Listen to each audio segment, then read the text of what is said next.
Ancient civilizations built machines that rival our modern technology.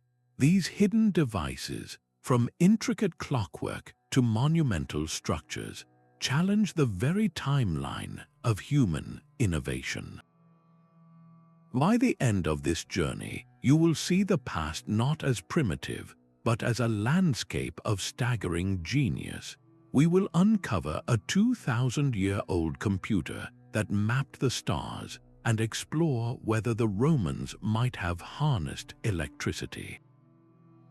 How much of our history is still waiting to be rediscovered? A hidden machine of antiquity is far more than a simple lever or wheel. It is a complex device, an assembly of parts working in concert to perform a task that seems to defy its era. These artifacts are the fingerprints of advanced knowledge, showcasing a deep understanding of mechanics, physics, and the properties of materials. They were not common tools but specialized creations, often built for a specific, astonishing purpose. Think of automated temple doors that appeared to open by divine will, powered by nothing more than fire and air, or intricate clockwork mechanisms that could predict the movements of celestial bodies. Each one represents a monumental leap in technological thinking, a spark of genius that mainstream history often overlooks. By examining these creations, we are not just looking at old objects. We are reading the minds of the ancients, seeing how they approached and solved complex problems with breathtaking creativity and precision. They were laying the groundwork for principles that would be rediscovered centuries later. When we understand the design of a 2,000-year-old geared device, we are not just appreciating an antique, we are appreciating the very continuity of human ingenuity. This is what makes these machines so revolutionary. They challenge the comfortable, linear story we tell ourselves about technology, a story that says we started with simple tools and slowly, steadily, built toward the complex world of today. What if that story is wrong? What if technological progress is not a straight line, but a series of peaks and valleys, with some ancient summits so high that their peaks were lost in the clouds of time? As we move forward, this question will only grow more compelling. From the depths of the Aegean Sea, a corroded lump of bronze and wood revealed a secret that rewrote history. For nearly 2,000 years, the Antikythera Mechanism lay hidden on a shipwreck floor, its true nature completely unknown. When it was finally recovered and studied, researchers were stunned. This was not a simple statue or an everyday tool. It was an impossibly complex machine, a cosmic calculator built with a sophistication that should not have existed for another millennium. Its gears, some thinner than a coin, interlocked with a precision that rivals modern clockwork. By turning a hand crank, the user could set the device in motion, and its dozens of interlocking bronze gears would calculate the positions of the sun, the moon, and the known planets. It could predict solar and lunar eclipses with remarkable accuracy, and it even tracked the 4-year cycle of the ancient Olympic Games. Think about that for a moment. This was not just a calendar, it was a dynamic model of the universe, a portable planetarium powered by human hands. How could such a device be conceived and constructed over 2,000 years ago? The knowledge required to build it, an understanding of complex astronomical cycles, and the mechanical engineering to physically represent them, was thought to be lost to the ancient world. This was not a one-off curiosity. The craftsmanship is too refined, the design too elegant. It suggests that the Antikythera Mechanism was not the first of its kind, but perhaps one of the best. It hints at a whole tradition of Greek scientific instrumentation, a school of mechanical genius that has since vanished from the historical record, leaving only this single, miraculous survivor. Its very existence shatters the illusion of a slow, steady march of progress, forcing us to ask what other peaks of knowledge were reached, only to be forgotten in the sands of time. While the Antikythera Mechanism calculated the cosmos, another ancient mind was engineering miracles on a more human scale. In the bustling intellectual hub of 1st century Alexandria, an inventor named Heron was building machines that seemed to defy reality itself. His automata were not just tools, they were spectacles. Picture temple doors that swung open on their own as a priest lit a fire on a distant altar. The congregation would have witnessed what appeared to be a divine miracle, but the truth was a masterpiece of engineering. Heron had hidden a system of pipes and containers beneath the temple floor. The heat from the fire expanded the air inside, forcing water into a counterweight that, in turn, rotated the doors on their pivots. This was not magic, it was pure physics, a clever application of pneumatics and heat to create awe. Heron's genius extended far beyond temple tricks. He built entire mechanical theaters where small, automated figures performed entire plays, moving across a stage powered by a complex system of ropes, knots, and weights. These were the world's first programmable robots, their actions dictated by the arrangement of their internal mechanisms. Yet his most profound invention was the ellipile, a simple sphere with 2 opposing jets mounted on a boiler. When the water boiled, steam rushed out through the jets, causing the sphere to spin rapidly. This was in every sense a working steam engine, a principle that would not power the world until the Industrial Revolution more than 1700 years later. Why did this technology not launch an industrial age in ancient times? The answer lies not in a lack of capability, but in a difference of purpose and context. Heron's devices were often seen as wondrous novelties, brilliant toys for religious ceremonies and royal entertainment. The society of his time, while valuing innovation, did not have the same driving economic need for mass production that would later fuel the adoption of steam power. The ancient world possessed the technical spark, but lacked the social and economic tinder to create a widespread technological fire. Heron's legacy is a powerful reminder that invention is only one part of the equation. A society must be ready to embrace and apply a technology for it to truly change the world. His work stands as a testament to a path not taken, a whisper of a different possible future where automation began not in the 18th century, but in the 1st. Heron's steam engine remained a beautiful curiosity, but what if another ancient culture stumbled upon a different form of power entirely? Deep in the sands of Mesopotamia, archaeologists uncovered a simple yet baffling object, a clay jar no larger than a hand. Inside it, they found a copper cylinder, and within that, an iron rod. When filled with an acidic liquid like vinegar or wine, this humble collection of parts becomes something extraordinary, a primitive battery capable of generating a small but measurable electric current. We know it today as the Baghdad Battery. The very idea seems to defy history. This artifact dates to the Parthian period, nearly 2,000 years ago, a time we never associate with electrical experiments. So what was its purpose? The most compelling theory suggests it was used for electroplating, the process of depositing a thin layer of one metal onto another. A goldsmith could have used a series of these jars to apply a shimmering coat of gold onto a silver bracelet, making a less expensive piece of jewelry look incredibly valuable. Other possibilities point to medicine, where the mild shock could have been used for therapeutic or even mystical purposes, a tingling sensation attributed to divine power.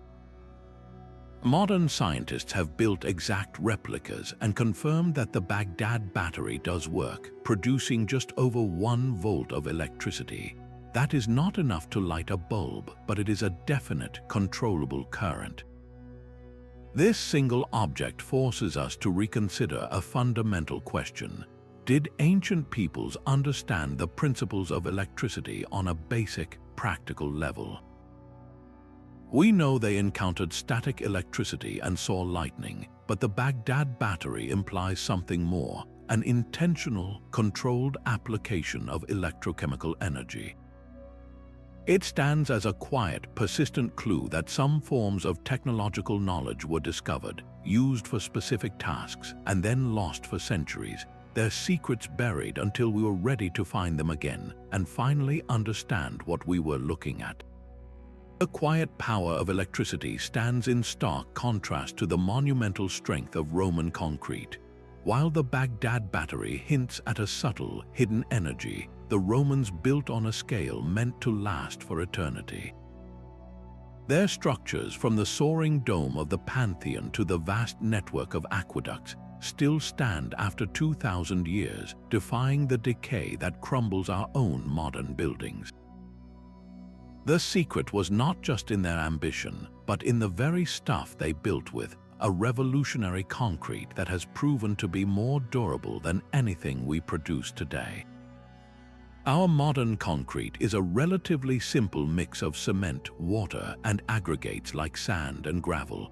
It is strong, but it has a critical weakness. Over time, it cracks. Water seeps into those cracks, freezing and thawing, and the steel reinforcement inside begins to rust and expand, causing the structure to fail from within. The Roman recipe was fundamentally different and far more sophisticated. They mixed lime, a common building material, with volcanic ash, specifically a type of ash from the Italian region of Pozzuoli. This ash, known as pozzolana, reacted with the lime and water to create a remarkably strong and stable binder. But the real genius of their formula revealed itself when it met the sea. The Romans built massive harbors and breakwaters, submerging their concrete in the corrosive saltwater of the Mediterranean. For centuries, scientists assumed this exposure would weaken the material. They were wrong. Recent analysis has shown that the seawater, rather than destroying the concrete, actually triggers a chemical transformation within it. Seawater seeps into the microscopic pores of the Roman concrete and reacts with the volcanic ash and lime. This reaction forms rare, crystalline minerals that slowly grow and fill in any tiny cracks that begin to form. The concrete, in effect, heals itself. It becomes stronger over centuries, not weaker. This is a property that modern material scientists are desperately trying to replicate. Imagine a world where bridges, seawalls, and buildings could repair their own wear and tear, drastically reducing maintenance costs and extending their lifespans for thousands of years. The Romans achieved this not by accident, but through a profound, empirical understanding of chemistry and material science. They observed the world around them, saw how volcanic materials behaved, and engineered a solution of breathtaking longevity. This was not a secret lost in a single library fire. It was a technology so embedded in their culture and infrastructure that it supported the entire empire, enabling the construction of roads, aqueducts, and buildings that bound their world together. The unbreakable nature of their concrete is a direct reflection of their drive to build a civilization that would never fall. In that, at least, they succeeded far beyond what anyone could have imagined.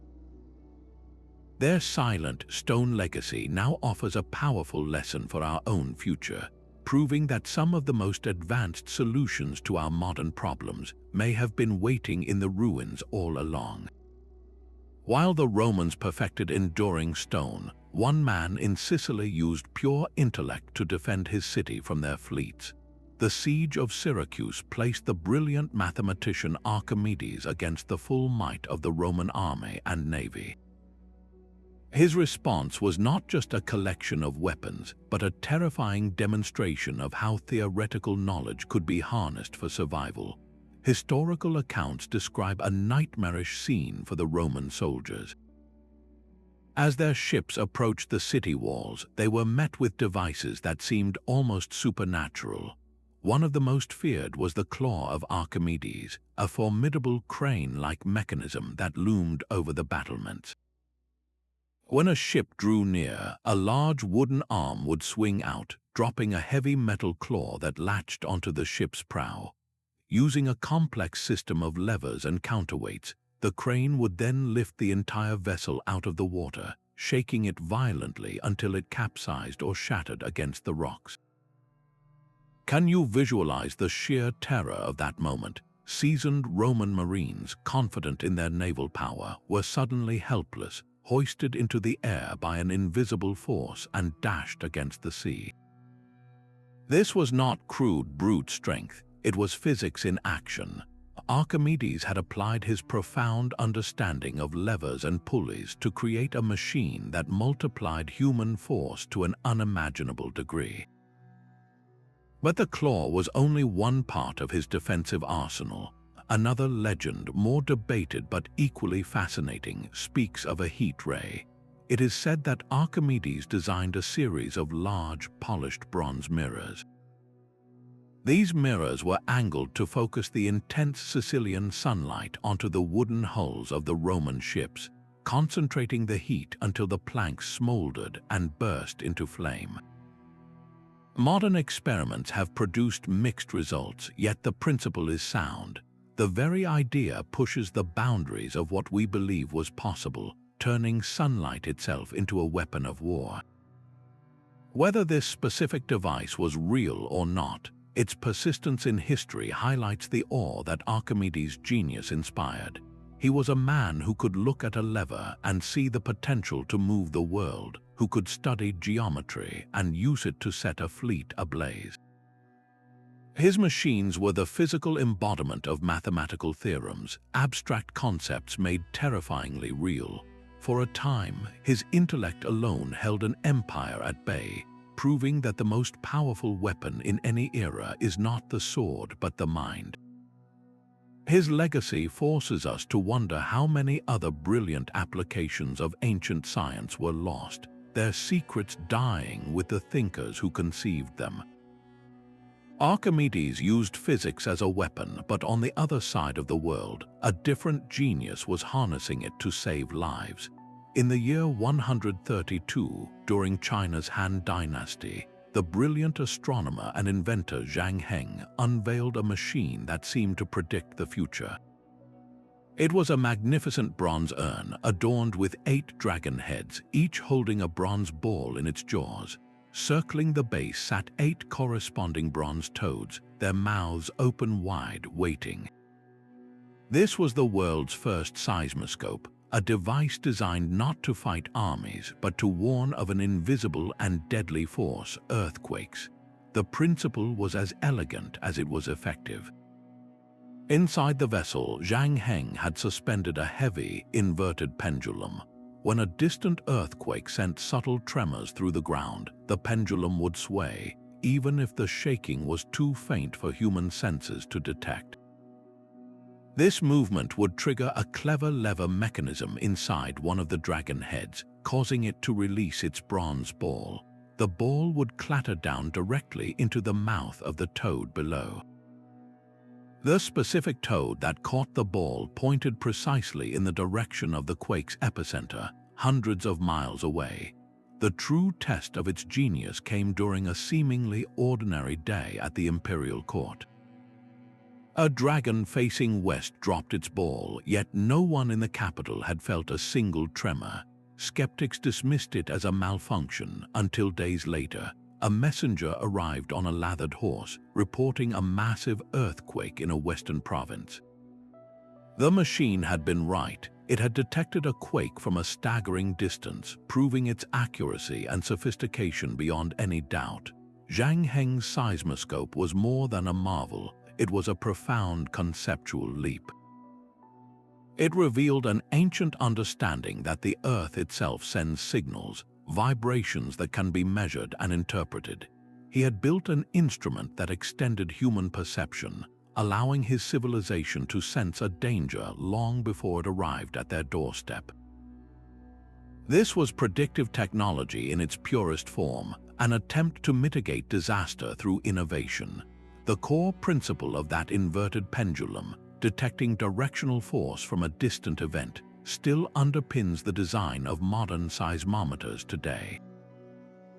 Zhang Heng's creation stands as a powerful testament to a universal human drive to not only create tools for war or wonder, but to build machines that protect, that warn, and that grant us a precious glimpse into the hidden rhythms of our world. Yet the impulse to record and transmit knowledge found one of its most puzzling expressions not in a grand machine, but in a small, baked clay circle. Unearthed on the Greek island of Crete, the Phaistos Disc is a compact mystery from the Minoan civilization, roughly 3,500 years old.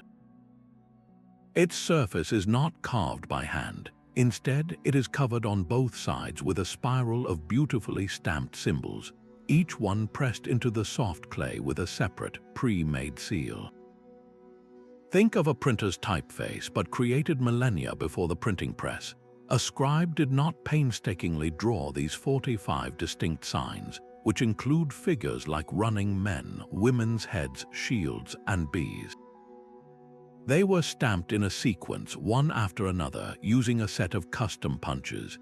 This single fact makes the disc a technological anomaly. Why create a library of individual symbol stamps for a single document?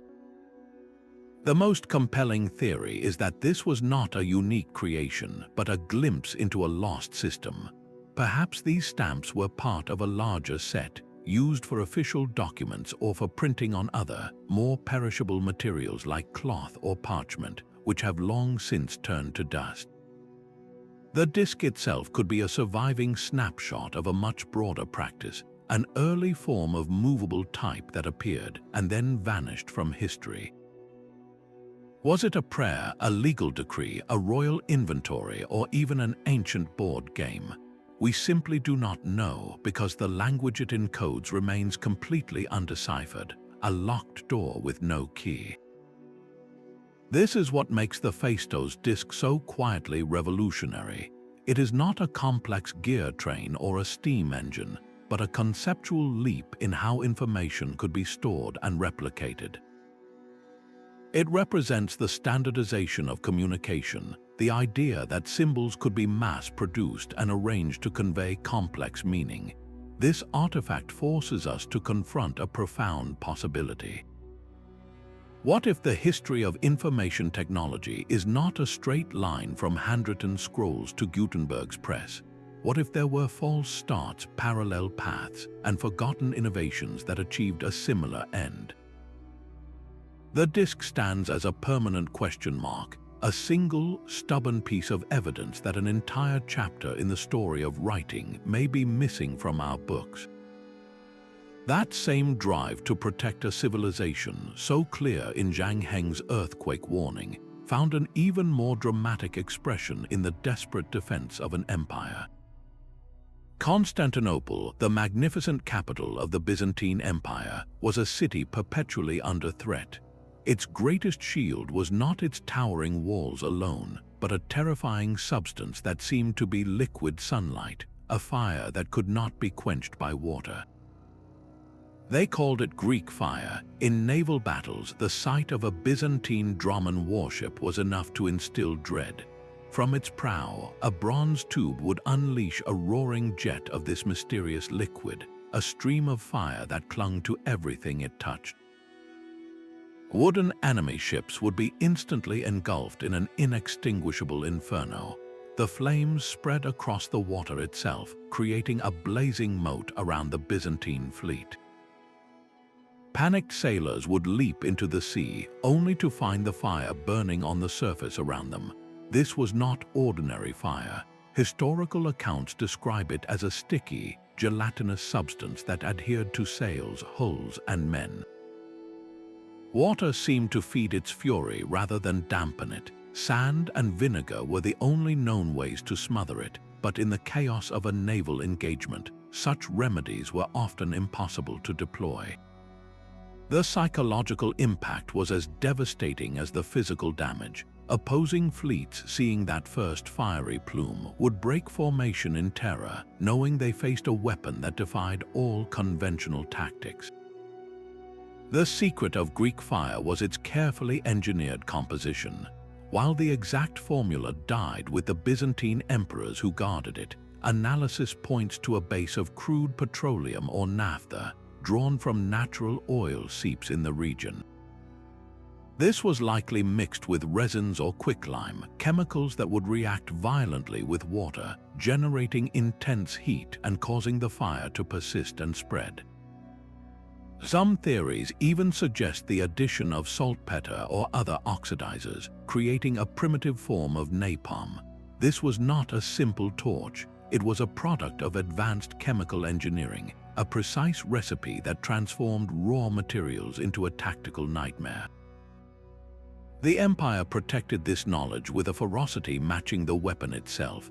The formula was a state secret of the highest order, known only to a handful of individuals, perhaps even just the reigning emperor and one specific family of chemists.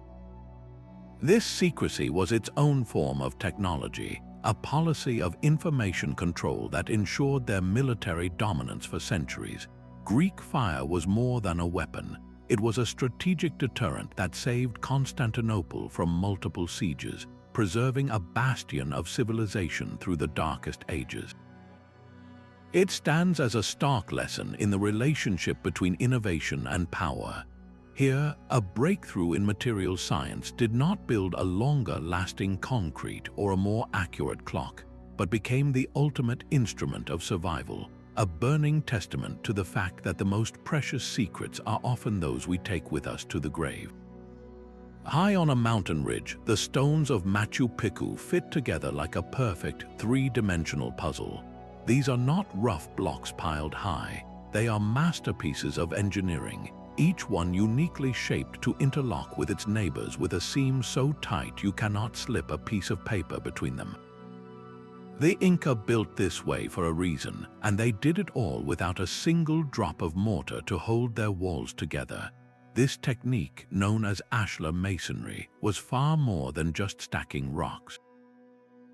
Each stone, some weighing many tons, was painstakingly shaped using harder stones for hammering, bronze tools for precise work, and abrasive sand to grind and polish the surfaces to a flawless fit.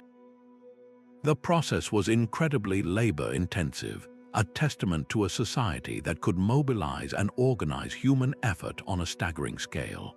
But the true genius of their work is revealed not in the stillness of a sunny day, but in the violence of an earthquake.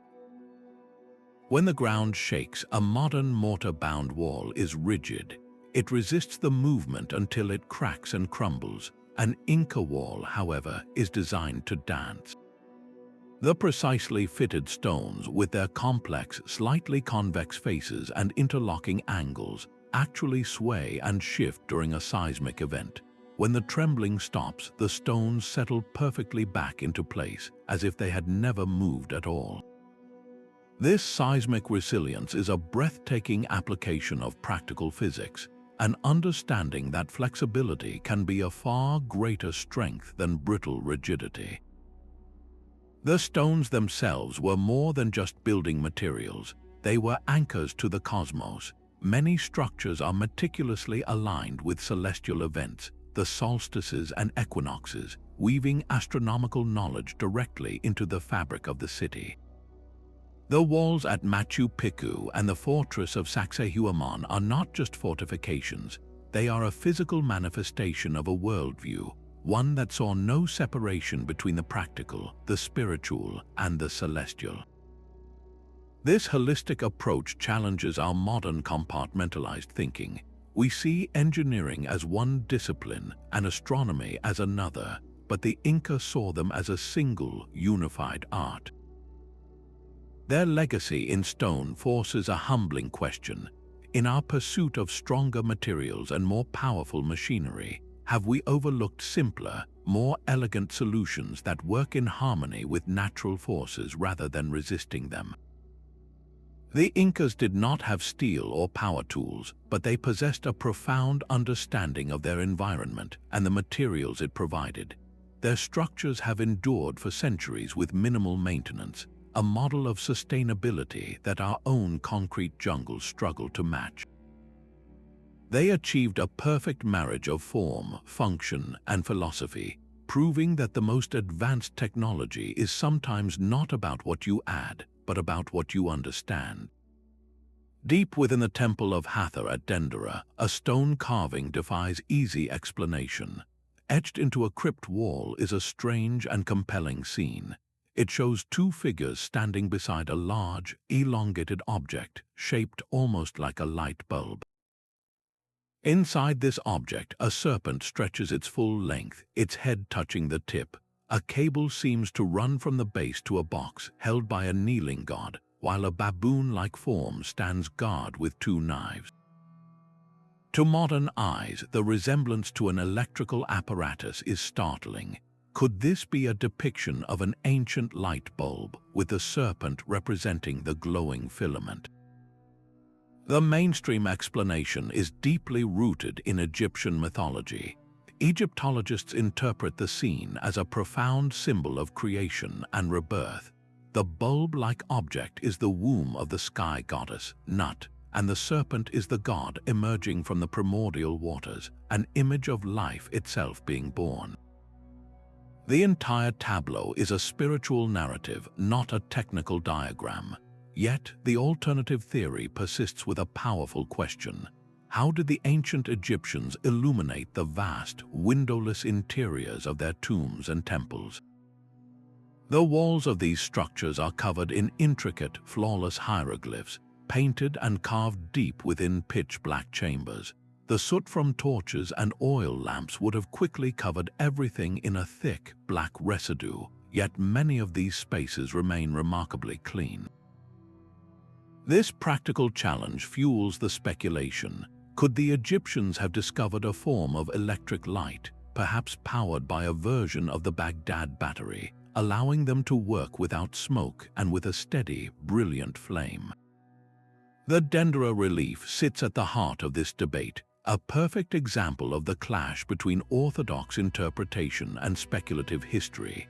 It is not that one side is definitively right and the other wrong, but that the carving forces us to confront the limits of our own understanding. We view the ancient world through the lens of our own technology, seeing light bulbs where they might have seen divine serpents. The true power of the Dendera mystery is that it invites open-minded exploration. Whether it is a sacred symbol or a lost machine, it pushes us to ask how ancient genius might have solved the most fundamental human problems, and what other answers are still hidden in plain sight, waiting for us to see them in a new light. The desert floor of Peru becomes a canvas for giants. Stretching for miles across the arid plains, the Nazca Lines form a gallery of enormous spiders, hummingbirds, monkeys, and geometric shapes so vast they can only be fully appreciated from the sky. Created over 2,000 years ago by a culture with no written records we can decipher, these geoglyphs are a silent, sprawling riddle. How did the Nazca people achieve such staggering precision without ever seeing their own work from above? The answer lies in a masterful application of simple technology. They likely used a system of stakes and ropes, scaling up small models into monumental designs through an intimate knowledge of geometry and proportion. A team of workers could have created one small section at a time, moving from one set of guide points to the next, trusting in the mathematics that ensured every curve and line would join perfectly across the immense landscape. This was surveying on a colossal scale, a testament to a society that could organize and execute a project with a vision spanning generations. But what was the purpose of this immense effort? One leading theory suggests these lines were a celestial machine, a massive astronomical calendar etched into the Earth. Certain lines align perfectly with the sun during the solstices, while others may point to key star clusters on the horizon. The animal figures could represent constellations important to their cosmology. Walking these lines during specific times of the year would have been a way to physically trace the movements of the heavens, connecting the people directly to the cycles of the cosmos. Other theories connect the lines to something more immediately vital: water.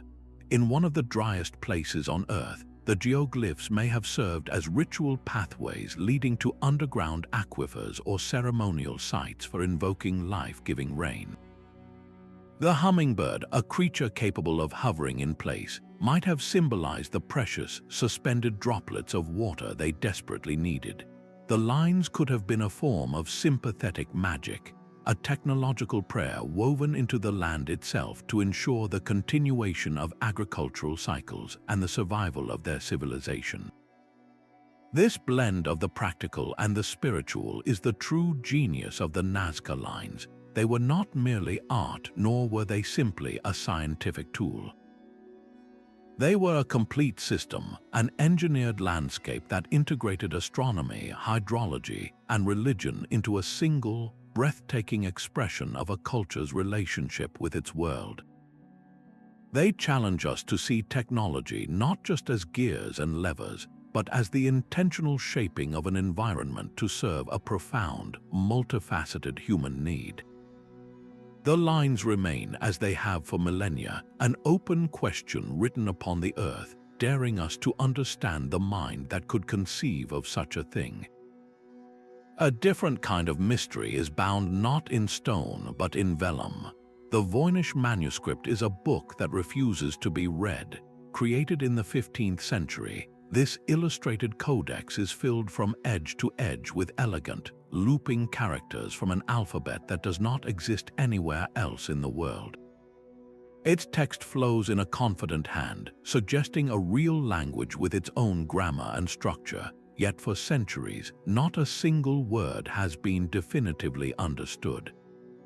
The pages are alive with bizarre and beautiful drawings, clusters of unknown plants with roots like tangled nerves, diagrams of celestial spheres connected by tubes and channels, and pages filled with what appear to be tiny, naked women bathing in interconnected pools of green liquid. These images hint at realms of herbalism, astronomy, and perhaps even biology, but they offer no key to the text that surrounds them. It is as if someone recorded a vast body of knowledge and then deliberately erased the means to understand it. This is not a simple list of ingredients or a farmer's almanac. The sheer complexity and organization of the manuscript suggest it contains something profound, possibly descriptions of machines, alchemical processes, or medical techniques that were considered too valuable or too dangerous to be written plainly. Could these intricate diagrams of celestial gear work be the blueprints for a forgotten astronomical device, its instructions locked away in an unbreakable code? Modern technology has thrown its full force at this puzzle. Cryptographers who cracked Nazi codes in the Second World War have tried and failed. Supercomputers running complex statistical analyses have searched for patterns, only to conclude that the text possesses a structure unlike any known language, yet it is too coherent to be a hoax. This resistance to our most advanced tools is what makes the Voynich Manuscript so haunting. It represents the ultimate cryptographic enigma, a direct challenge from the past. It forces us to confront a humbling reality. We can scan the stars and sequence the human genome, but we still cannot read this one book sitting on a library shelf. It stands as a permanent reminder that the written record of history is fragmentary, and that some of the most tantalizing secrets, including potential technological marvels, may be hiding in plain sight, waiting for the one mind that can finally see the pattern. While a manuscript can hide its secrets in plain sight, the evidence of ancient genius often lies buried deep within the earth itself. To craft the golden mask of a pharaoh or the bronze sword of a legionnaire, civilizations first had to master the art of pulling metal from solid rock. This was not a matter of simple digging. It was a sophisticated, multi-stage process that combined chemistry, engineering, and immense organizational power. In the copper mines of Cyprus, where the very name of the metal originates, miners followed rich veins deep underground, propping up tunnels with timber supports to prevent collapse. They used fire setting, a dangerous but effective technique where they would light fires against the rock face, heating it intensely, and then douse it with cold water. The thermal shock would crack the stone, making it easier to break apart with stone hammers and bronze picks, but extracting the ore was only the beginning.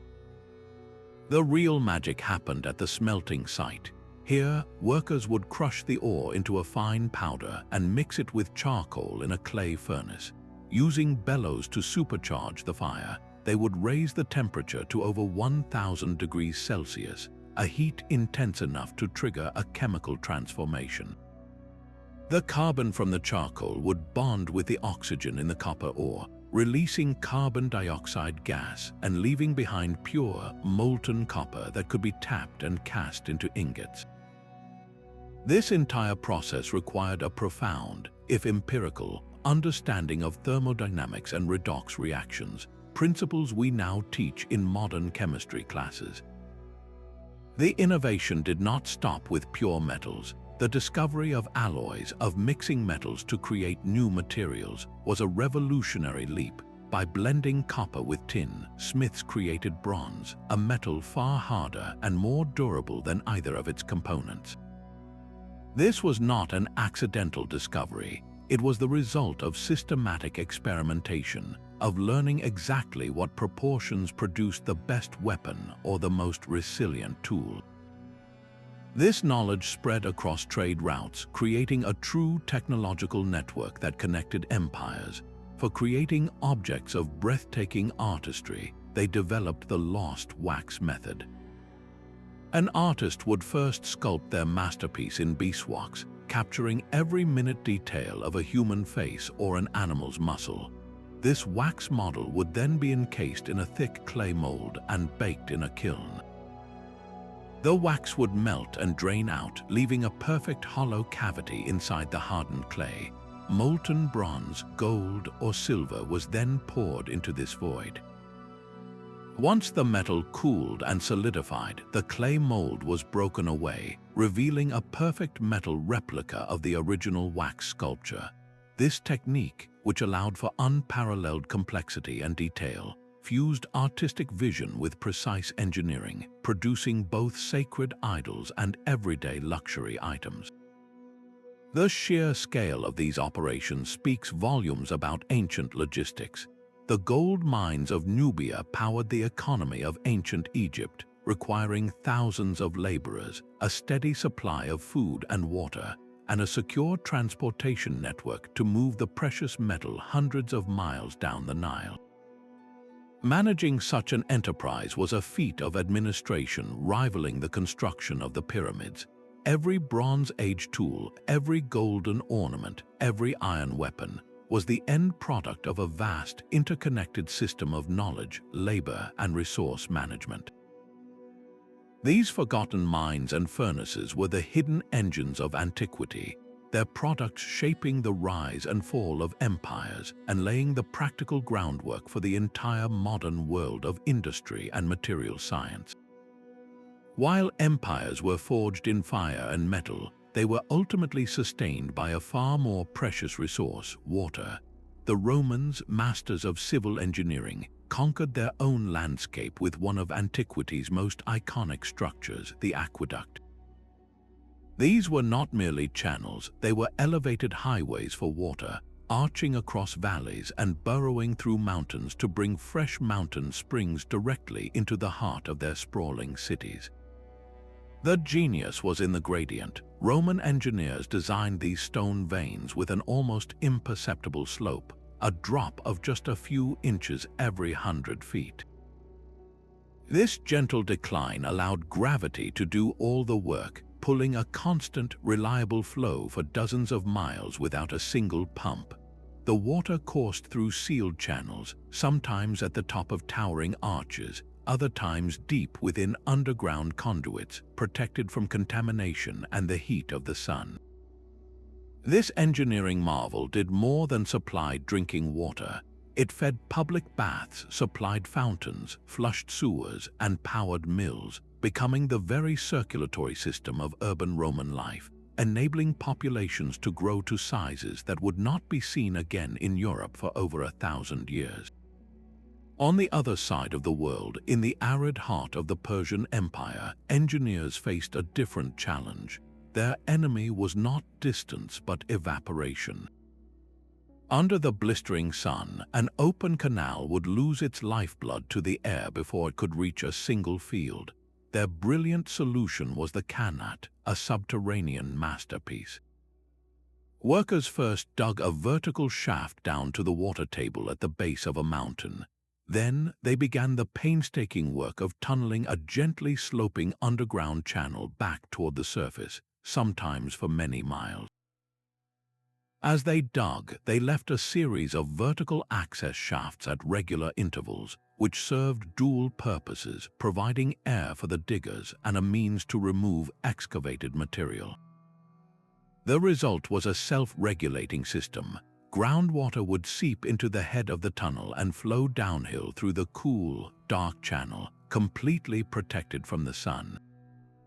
It would emerge at the surface further down the slope, ready to irrigate orchards and supply villages. The construction of a Qanat was a monumental community effort, requiring generations of labor and a deep, shared understanding of local geology and hydrology. The precise slope was everything. Too steep and the water would erode the tunnel, too shallow and the flow would stagnate. This was not the work of a centralized state, but of cooperative societies investing in their collective future. The legacy of these ancient water systems is not confined to history books. In modern Iran, thousands of Qanats are still in use today, their cool, clean water sustaining agriculture just as it did 2 millennia ago. They represent a form of sustainable technology that worked in harmony with the environment, tapping aquifers without depleting them and delivering water without loss. In a world increasingly facing water scarcity, these forgotten networks offer a powerful lesson. We spend vast sums on energy-intensive desalination plants and complex dam projects, yet the ancients achieved similar ends with nothing more than a profound understanding of gravity, geology, and simple physics. Their work stands as a quiet rebuke to our own often wasteful approaches, proving that the most elegant solutions are sometimes the simplest, and that the greatest engineering feats are those that endure not for centuries, but for millennia. Rising from the island of Pharos, a tower of white marble and stone soared to a height that dwarfed every other structure of its age.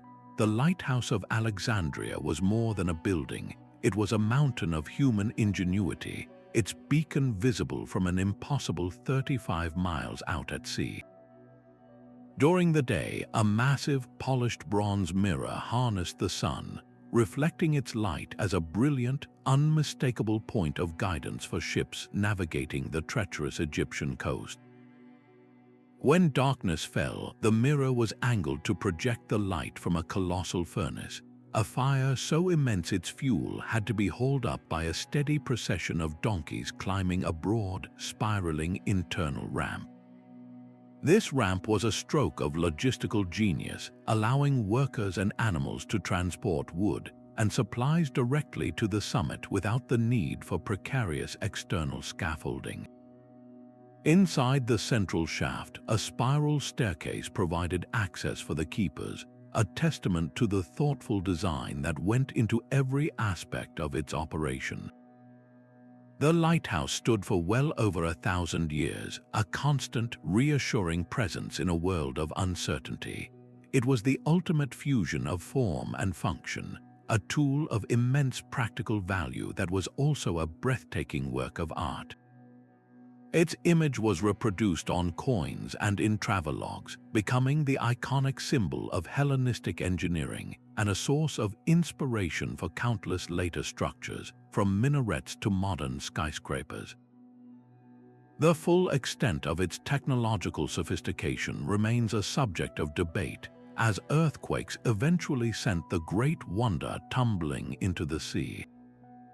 Some accounts suggest its mirror system was so advanced it could be used to magnify the sun's rays and set enemy ships ablaze, a claim that, while likely legend, speaks to the awe it inspired. Its loss is a profound one, a reminder of how fragile our connection to the past can be.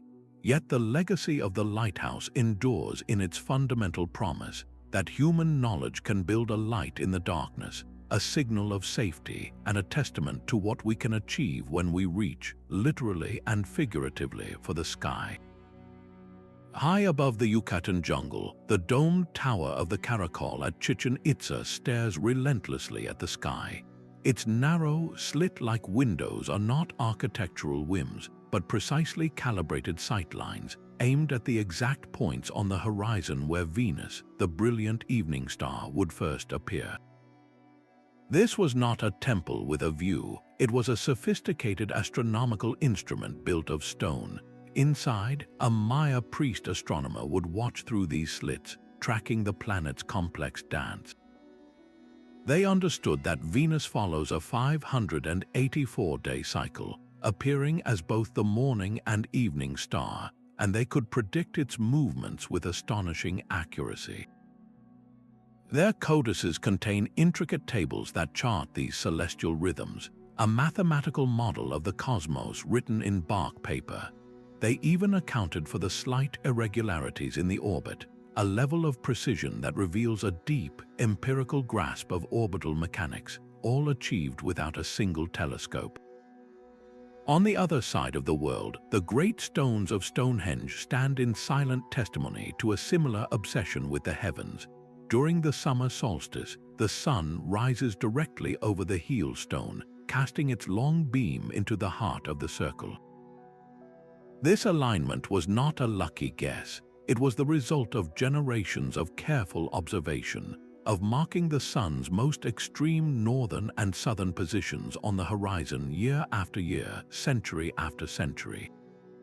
The massive sarsen stones hauled from quarries miles away were then erected with painstaking precision to permanently capture this celestial event in a frame of rock. These structures were far more than calendars. They were the central processing units of their civilizations. The Maya used their Venus tables to time wars and coronations, believing the planet's movements influenced the fates of kings and empires. For the builders of Stonehenge, predicting the solstice was a matter of survival, signaling the optimal times for planting and harvest, thereby governing the very rhythm of community life. This fusion of architecture and astronomy represents a profound technological leap. It was a way to build order into a seemingly chaotic universe, to pin the wandering planets and the shifting sun to fixed points on the earthly landscape. These ancient observatories remind us that the drive to understand the cosmos is a fundamental human impulse, and that the first true computers were not made of silicon, but of stone, aligned with the infinite clockwork of the sky.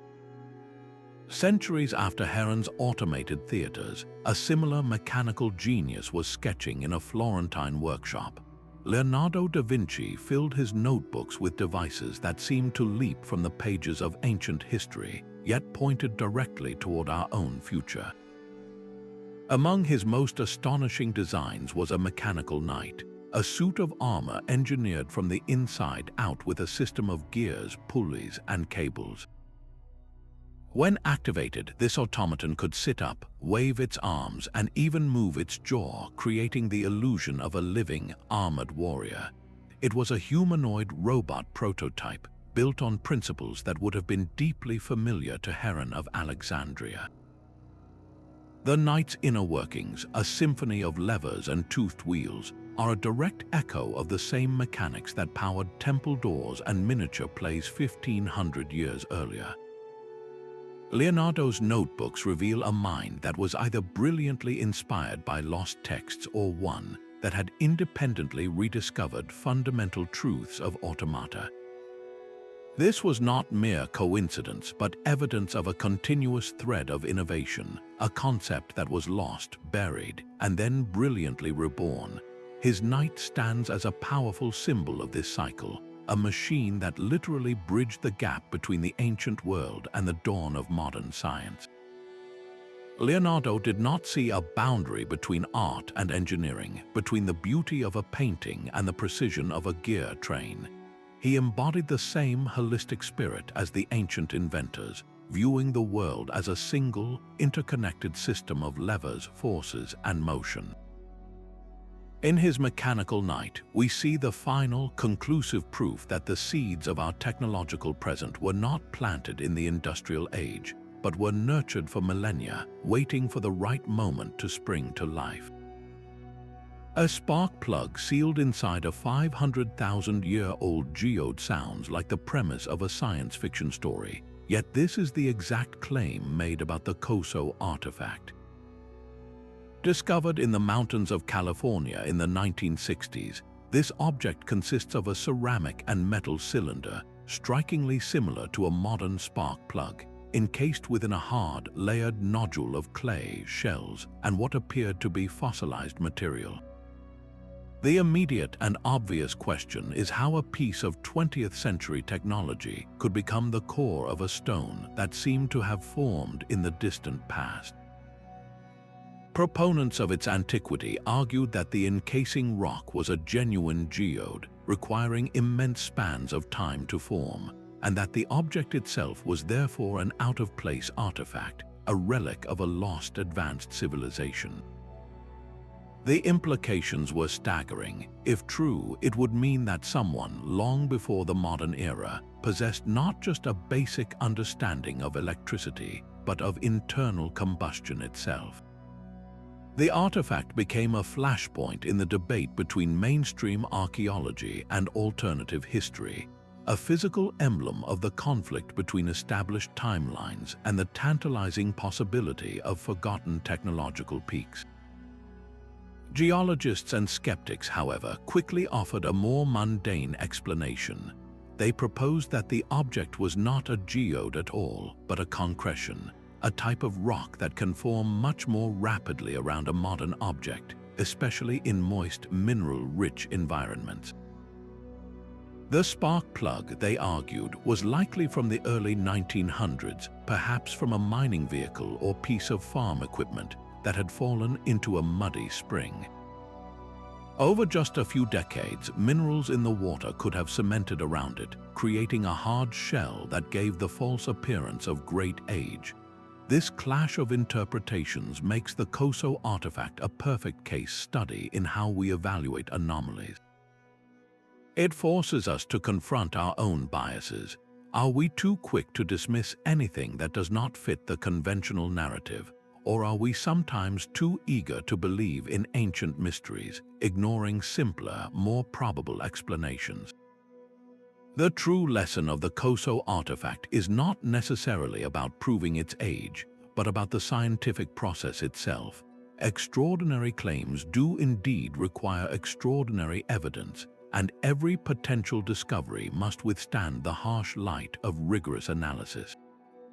Yet it also reminds us to keep an open mind.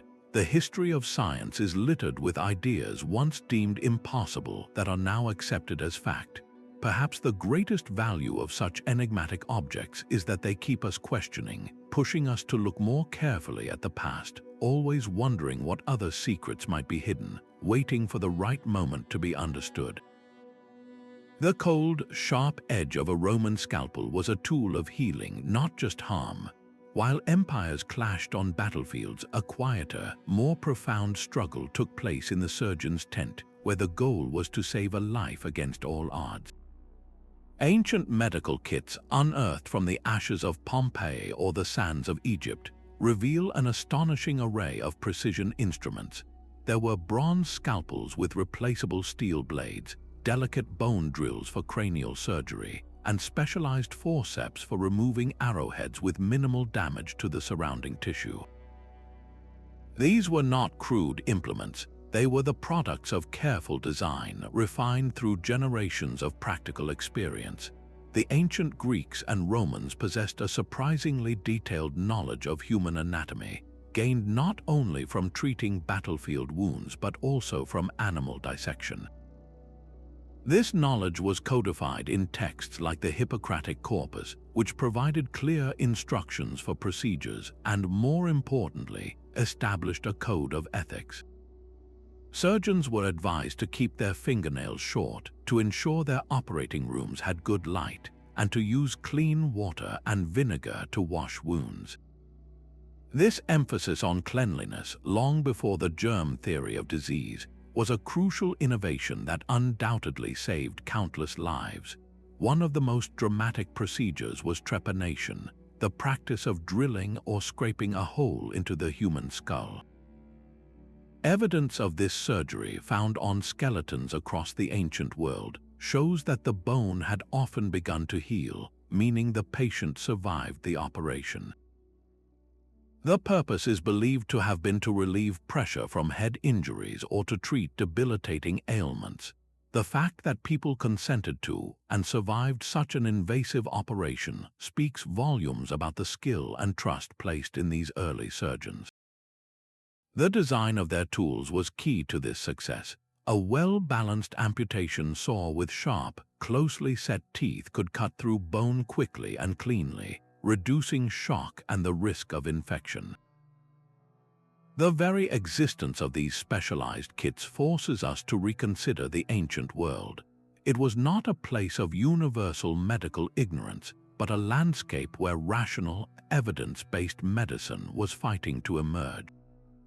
These surgeons were technologists, their metalwork an extension of their intellect and their compassion.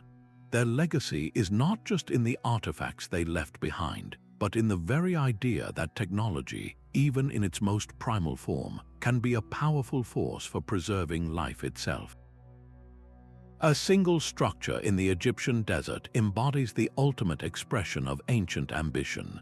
The Great Pyramid of Giza was constructed from over 2 million stone blocks, each weighing an average of 2.5 tons, with some of the granite slabs in the burial chamber exceeding 50 tons. The sheer scale of moving and placing these stones with such breathtaking precision is a puzzle that has captivated engineers for centuries. We know the builders used copper chisels, stone hammers, and wooden levers, but the exact methods for lifting the blocks hundreds of feet into the air remain one of history's greatest mysteries. The most accepted theory involves massive, straight ramps built directly against the pyramid's face, growing taller alongside the structure itself. Yet, the volume of material needed for such a ramp would have been nearly as immense as the pyramid. This has led to other compelling ideas, like an internal spiraling ramp, a corkscrew of masonry hidden within the growing edifice, allowing workers to drag sleds laden with stones up a continuous, enclosed incline. Another fascinating theory suggests the use of water, with locks and canals built to float the massive blocks on barges right up to the construction site, using buoyancy to counter their impossible weight. Each of these theories points to a sophisticated, systems-level understanding of physics and logistics that we rarely attribute to a society without the wheel or iron tools. The precision extends far beyond the quarry. The pyramid's base is almost a perfect square, with sides aligned to the 4 cardinal directions with an error of less than 1/15 of a degree. This alignment to true north, achieved without magnetic compasses, implies a profound mastery of astronomy, likely using the circular motion of stars around the celestial pole to find their bearings. The mathematical proportions encoded in its dimensions, such as the ratio of the perimeter to the height, which mirrors the relationship between a circle's circumference and its radius, suggest a deep, perhaps even symbolic, knowledge of geometry. How did they achieve such perfection over a 20-year construction period, with every block fitting seamlessly into a grand, preordained design. The pyramid is more than a tomb. It is a machine built from stone, a permanent testament to the power of organized human labor and intellectual triumph. Its enduring form, standing defiant against millennia of desert winds, challenges our modern arrogance. We build with steel and concrete, yet our structures will be lucky to last a fraction of that time. The Great Pyramid represents a pinnacle of architectural technology, not for the complexity of its moving parts, but for the sheer, audacious clarity of its vision and the flawless execution of a plan so grand it seems to whisper across the ages, a permanent reminder that the impossible is only a word. A set of stone discs no larger than a dinner plate sits at the center of one of archaeology's most controversial legends. According to the story, these were the Dropa stones discovered in a remote cave in the Bayan Karaula Mountains of China. The tale tells of hundreds of these discs, each with a fine groove spiraling from the edge to a central hole, almost like a stone phonograph record. Etched along that groove, the story goes, were tiny, unknown hieroglyphs that told an incredible story. When translated, the inscriptions allegedly described a spacecraft that crashed in the mountains long ago. Its passengers, a people called the Dropa, were stranded and unable to repair their vessel, eventually integrating with the local human tribes. If this were true, it would be the ultimate hidden machine of antiquity, not of human origin, but a piece of extraterrestrial technology left behind as the only evidence of a star-faring civilization's visit. The implications would shatter our understanding of history, suggesting that advanced knowledge could have come from the stars themselves. Mainstream scholarship, however, has a very different view. Most archaeologists and historians dismiss the entire account as an elaborate hoax or a case of profound misidentification. They point out that no reputable museum has ever held these stones, the original discoverer is unverified, and the supposed translations have never been subjected to peer-reviewed analysis. The discs that have surfaced in connection to the story are often identified as common by discs, ancient Chinese ritual artifacts made of jade or stone, with the central hole representing heaven. The spiral grooves in this context are seen as stylized dragons or abstract patterns, not encoded messages. This stark divide between an enthralling narrative and a complete lack of physical proof makes the Dropa stones a perfect example of how a mystery can capture the global imagination. It speaks to a deep human desire to find evidence that we are not alone, and that the sudden leaps in ancient technology might have a more cosmic explanation. While the stones themselves almost certainly do not hold alien blueprints, their enduring legend serves a valuable purpose. It forces us to practice critical thinking, to ask how we evaluate evidence and separate compelling storytelling from verifiable fact. The true power of this tale is not in proving ancient astronauts, but in reminding us that the pursuit of the unknown requires both an open mind and a healthy dose of skepticism. We must be curious enough to ask the bold questions, but disciplined enough to demand real answers. Held in the palm of your hand, a Roman drinking cup appears a dull, opaque green. But bring it to a light source, and the glass undergoes a miraculous transformation, glowing a translucent, vibrant ruby red. This is the Lycurgus Cup, a 4th century masterpiece that seems to contain a captured sunset within its glass. The secret to its color-shifting magic lies not in any dye or pigment, but in a suspension of precious metals so finely ground they are almost unimaginably small. The Roman artisans who crafted this cup had infused the glass with a precise mixture of gold and silver particles, each one measuring just 50 nanometers across. That is about 1,000 times thinner than a human hair, At this microscopic scale, the particles interact with light in a remarkable way. When light reflects off the surface of the cup, our eyes see the green of the silver particles. But when light passes directly through the glass, the gold nanoparticles dominate, scattering the light and creating that stunning crimson hue.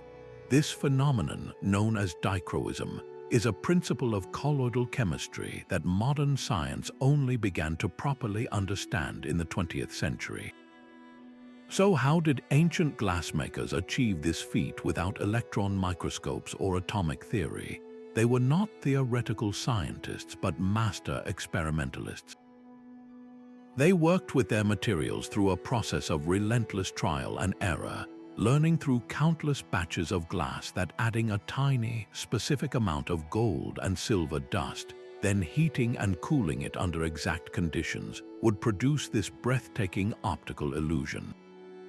It was an empirical art, a knowledge passed down through workshops, not textbooks. They knew it worked, even if they did not know why. The cup itself depicts the myth of King Lycurgus being ensnared by the vine god Dionysus, and its transformative color would have been a profound part of the storytelling. A guest drinking from it in lamplight would see the king trapped in a web of blood-red glass, a dramatic, interactive spectacle. This artifact stands as a perfect bridge between the artistic and the scientific, a beautiful object that is also a sophisticated piece of nanotechnology. It forces us to ask what other material secrets were discovered through this hands-on, generational experimentation, secrets that were not written down but baked into the very objects they left behind. Within a simple wooden form lies a mystery of air and lift. The Saqqara bird, found in a tomb dating back 2,000 years, is a small artifact carved from sycamore wood. At first glance, it looks like a stylized bird, complete with a head and eyes, but its proportions are strangely uncanny. Its wings are not shaped for flapping. They are straight, rigid, and perfectly angled, with a distinct downward curve along their length. This is not the anatomy of a bird in flight, but the precise airfoil of a modern glider wing. The tail is what truly ignites the debate. Instead of a horizontal, fan-like shape you would expect on a bird, it stands completely vertical, like the rudder on an airplane. This single feature transforms the object from a simple figurine into something that seems engineered for aerodynamic stability. Could this have been a scale model, a prototype for a larger flying machine that was never built?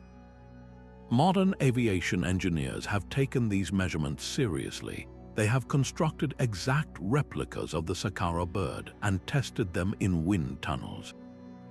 The results are startling. With a small addition of a horizontal stabilizer on that vertical tail, which could have been lost if it was made as a separate piece, the model demonstrates exceptional gliding capabilities. It slices through the air with a smooth, stable flight path, catching the wind just like a modern aircraft. It works. The mainstream interpretation remains understandably cautious.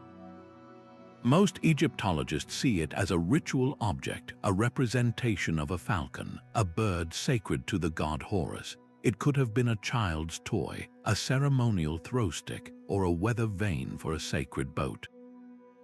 Yet, the aerodynamic efficiency of its design is difficult to dismiss as pure coincidence. It pushes us to consider a different possibility. Perhaps an ancient craftsperson was not just carving a symbol, but was actively observing the principles of flight in nature. They watched a bird soar on a thermal current, its wings fixed and steady, and they understood that the secret was in the shape. They carved that understanding into wood, creating an object that captures the very essence of lift. The Saqqara bird may not be proof of ancient airports, but it is a powerful symbol of a timeless dream. It represents humanity's earliest, most intuitive steps toward the sky, a physical manifestation of the desire to break free from the ground, an idea that was already taking wing in the minds of our ancestors long before the Wright brothers ever left the Earth. The journey through these forgotten machines leaves us with a humbling truth. Our timeline of technology is not a simple ladder we have steadily climbed. It is a landscape of mountains and valleys, with some ancient peaks so high we are only now glimpsing their summits through the mist of time. From the geared cosmos of the Antikythera Mechanism to the self-healing chemistry of Roman concrete, these artifacts force us to abandon the comforting idea of linear progress. They were not primitive attempts. They were sophisticated solutions born from a deep understanding of materials, mathematics, and the physical world. This was a time when science, art, and spirituality were woven into a single, seamless fabric, where a device could predict an eclipse, tell a sacred story, and demonstrate a geometric principle all at once. The genius of these creators lay in their holistic vision, an approach that we, in our age of specialization, are only beginning to rediscover. Their legacy is not merely a collection of curiosities. It is a profound reminder that human ingenuity is a constant, burning force. The drive to measure the stars, to build structures that defy centuries, to harness the elements for both survival and wonder, has always been with us. These hidden machines are not just relics. They are messages from the past, urging us to look at our own world with fresh eyes, to question our assumptions, and to embrace the possibility that the next great breakthrough might be inspired by a secret we have already uncovered, but have not yet fully understood. Your thoughts on these ancient enigmas are a vital part of the conversation, so please share them below. And if you are eager to continue exploring history's greatest puzzles, subscribe for more journeys into the unknown.